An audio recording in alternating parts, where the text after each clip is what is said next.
episode number 12 here of Warning Track Power, the podcast.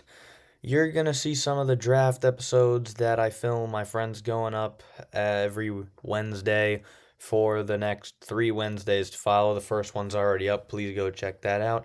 But in this episode, we talk about the 5 starting pitcher free agents that signed free agent contracts. Arbitration negotiations continue, as well as the injury updates, because we got quite a lot of them coming up today on Warning Track Power, episode 12. Let's go. Let's start off the episode by saying the 5 starting pitcher free agents that have signed contracts this offseason since we last recorded. Justin Verlander, Jose Quintana, Jordan Montgomery, Chris Bassitt, and Tomoyuki Sugano have all signed. Let's break them down one by one, starting with Justin Verlander. Going back where it all started, the Detroit Tigers have signed him for 1 year and $13 million. The corresponding move for this is Reese Olson being put on the injured list. He's where he will be to start the year. I like the signing. Verlander's probably the 4 or 5. Like the signing, good deal for both sides, and it's nice to see Verlander back in a Detroit uniform. Jose Quintana signs a 1-year, $6 million deal with the Colorado Rockies. I mean, the Rockies just need literally any sensible pitching, because obviously their rotation last year was not very good, obviously, and they need more pitching, and they got more pitching with Quintana, and they're getting even more pitching with Tomoyuki Sugano, who they signed for 1 year and $5.1 million. They also got Michael Lorenzen earlier this offseason, so I think that the Rockies have a much better pitching staff. Do I think it's going to mean a lot? No, considering both of these guys, Quintana and Sugano, not known for high strikeout, and they are going to give up some weak contact and some ground balls, which is really all that you can ask for in Coors Field. Because a ball goes up in the air and it is way over the fence most of the time. Jordan Montgomery and the Texas Rangers have agreed to a 1-year deal worth $1.25 million. It does have performance incentives in it as well. Montgomery was on that 2023 World Series winning Texas Rangers team. He was the 2 starter behind Nathan Eovaldi.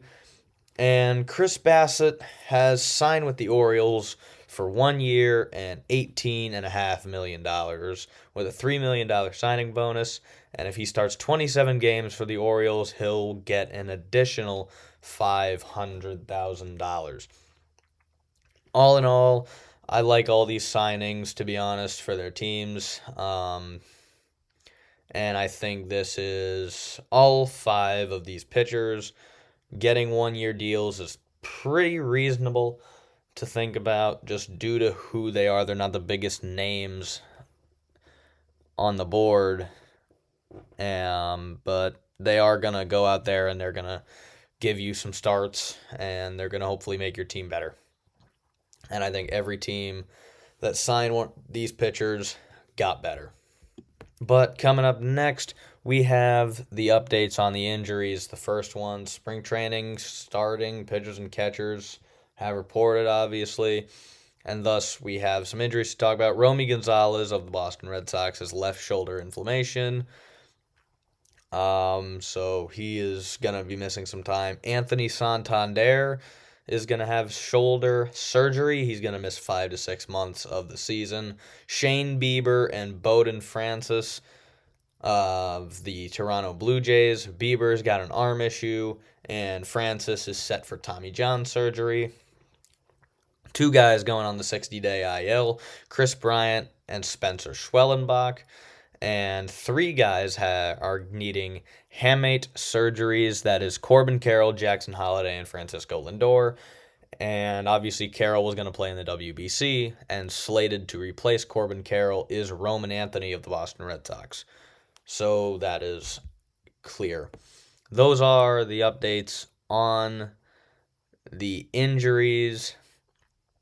And, well, this is kind of sad, but it's the truth of baseball is that it's a grind, and sometimes team just gets hurt, and there's not much you can do about it.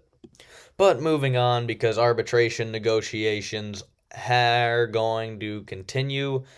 Dylan Lee, his case has been revealed. He wins over the Braves and will be paid $2.2 million.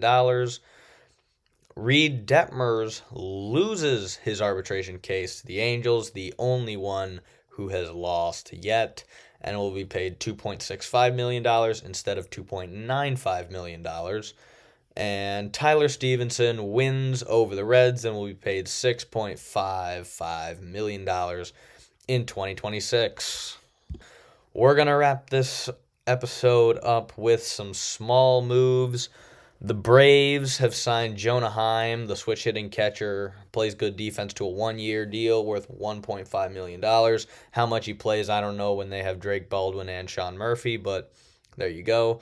The Brewers signed Gary Sanchez to a one-year deal worth $1.75 million. Head of baseball operations of the New York Mets, David Stearns, has said Juan Soto will be moving positions to left field. I don't know what the thought process is there, because you're still having to play Tyrone Taylor out in the outfield, unless you call up Carson Bench, but I really don't see a difference in him playing right field versus left field. Maybe they just don't want the ball to get hit to him as often, which once again makes no sense. But he's going to be moving to left field. The Dodgers re-sign Evan Phillips and designate Ben Rortvedt as a corresponding move. The Chicago Cubs signed Kyle Wright to a minor league deal. The Rays trade Brett Wisely back to the Braves, who designate Joe Jimenez for assignment as a corresponding move. And the Phillies release outfielder Nick Castellanos. He would have been paid $20 million, and now he is a free agent who can sign for league minimum. Where he goes, I was thinking Athletics or Angels, to be honest. Those were my two landing spots for Castellanos, but he is no longer a member of the Philadelphia Phillies. And that is gonna do it for this episode of Warning Track Power, where we are just a few feet short of the fences, but all in on the game. See you next time.